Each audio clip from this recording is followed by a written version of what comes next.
Oke, kita lanjutkan untuk menentukan pertidaksamaan dari grafik ya. Tadinya kita membahas kesamaan ke grafik. Sekarang dibalik dari grafik ke pertidaksamaan ya. Oke. Di sini dari soal yang ada ya, sesuai dengan soal ini 12 ya. Kita pahami dulu titik potong dari gambar di sini adalah min 2 dan 6 pada sumbu X-nya. Ya, artinya di sini adalah min 2,0 dan di sini adalah 6,0 ya. Dan satu lagi titik di memotong pada sumbu Y. Ini apa ini? 0,12 ya. Kalau yang diingini adalah dari grafik ke pertidaksamaan atau persamaan itu sama saja, nanti tinggal diuji ke pertidaksamaan ya. Kalau kita sudah mencari persamaan ya. Kita anggap ini persamaan dulu, yaitu ada tiga rumusan di dalam membuat persamaan grafik parabola ya. Yang pertama itu adalah Y sama dengan A dalam kurung X dikurangi X1 kali X dikurangi X2 ya, dimana X1 dan X2 adalah titik potong ya, X1 dan X2 titik potong pada sumbu X nya ya. Yang kedua itu adalah Y sama dengan A X dikurangi X simetris kuadrat ditambah Y puncak ya. Dan yang ketiga itu adalah Y sama dengan AX kuadrat ditambah BX tambah C ya. Coba perhatikan dari ketiga rumusan ini, kapan kita menggunakan rumusan nomor 1, 2 atau nomor 3 ya. Kalau soal itu pada grafik yang diketahui adalah titik potong pada sumbu X, maka gunakan rumus nomor 1 karena ini ada X1 dan X2 ya. Kalau di dalam soal yang diketahui adalah titik puncak, yaitu gunakan nomor 2, yaitu A kali X kurangi XS kuadrat ditambah Y puncak ya.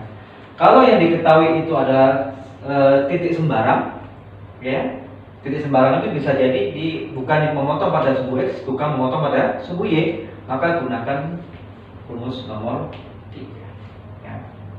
Dan rumus nomor 3 ini bisa dipakai untuk semuanya.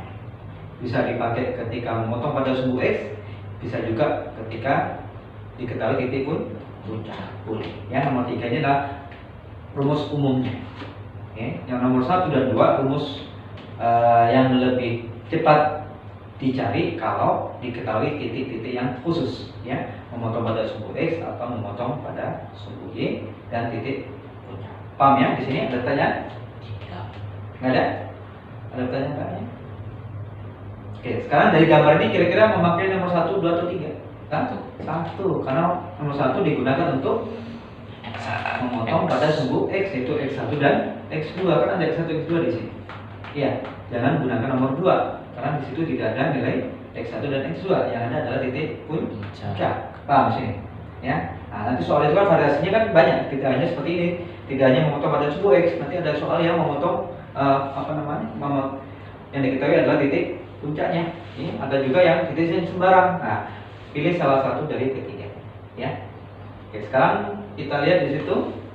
Berarti kita gunakan rumus nomor 1, yaitu Y sama dengan A X dikurangi X1. X1 nya di mana? Boleh salah satu di min 2 atau 6. Pilih salah satu yang X1, misalkan min 2, berarti X2 nya 6. Berarti X dikurangi X1. Soal rumusnya kan dikurangi ya. Karena X1 nya negatif, maka jadi ditambah. Karena negatif, pengurangan ketemu negatif, ditambah 2. Oke. Berikutnya X kurangi X2. X2 nya berapa? 6. Berarti X dikurangi 6. Oke. Kita sudah punya persamaan umum yang belum selesai karena ada variabel yang belum diketahui, yaitu variabel A ya. Variabel A ini dicari dulu dengan cara Kan titik itu tidak hanya memotong pada sumbu X saja, ada satu titik yang lain, yaitu titik memotong pada sumbu Y. Ya, berapa di sini? 0,12. Titik ini membantu untuk mencari nilai A-nya. Ya. Kalau A-nya 1, berarti berhenti di situ saja persamaannya. Bisa dijabarkan ya. Kalau A-nya tidak 1, nanti disederhanakan lagi. Paham? Ya. Kita cari nilai A-nya dengan cara mensubstitusi titik yang lain, yaitu 0,12. X-nya 0, Y-nya 12. Masukkan di sini.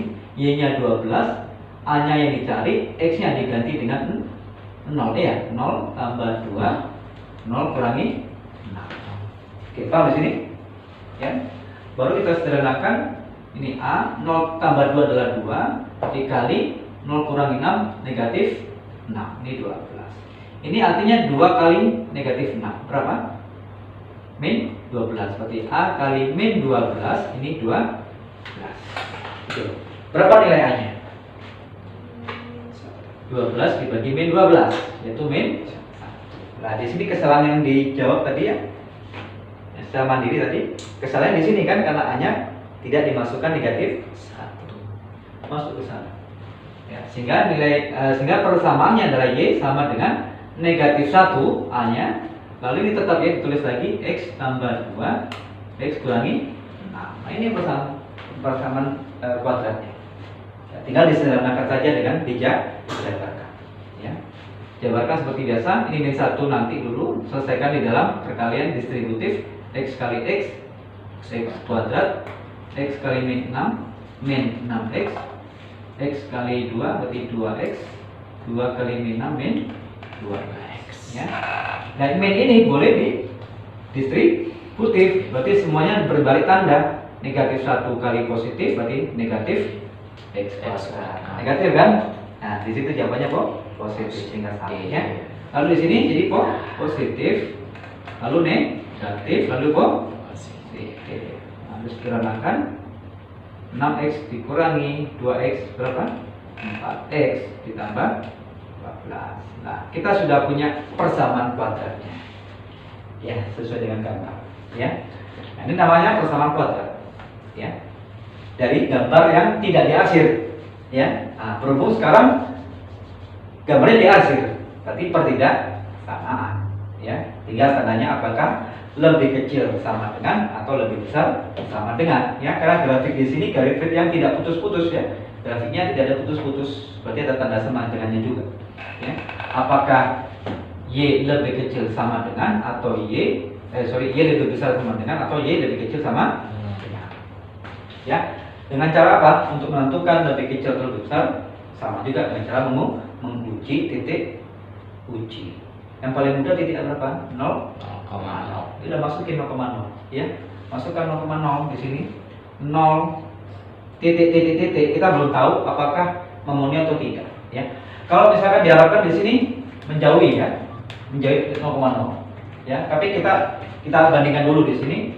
Masukkan 0, berarti berapa ini? 0 kuadrat min 0 kuadrat 0 ditambah 4 kali 0 0, berarti tinggal 12. 0 dengan 12 mestinya 0 lebih kecil dari 12 ya, atau sama dengan ya.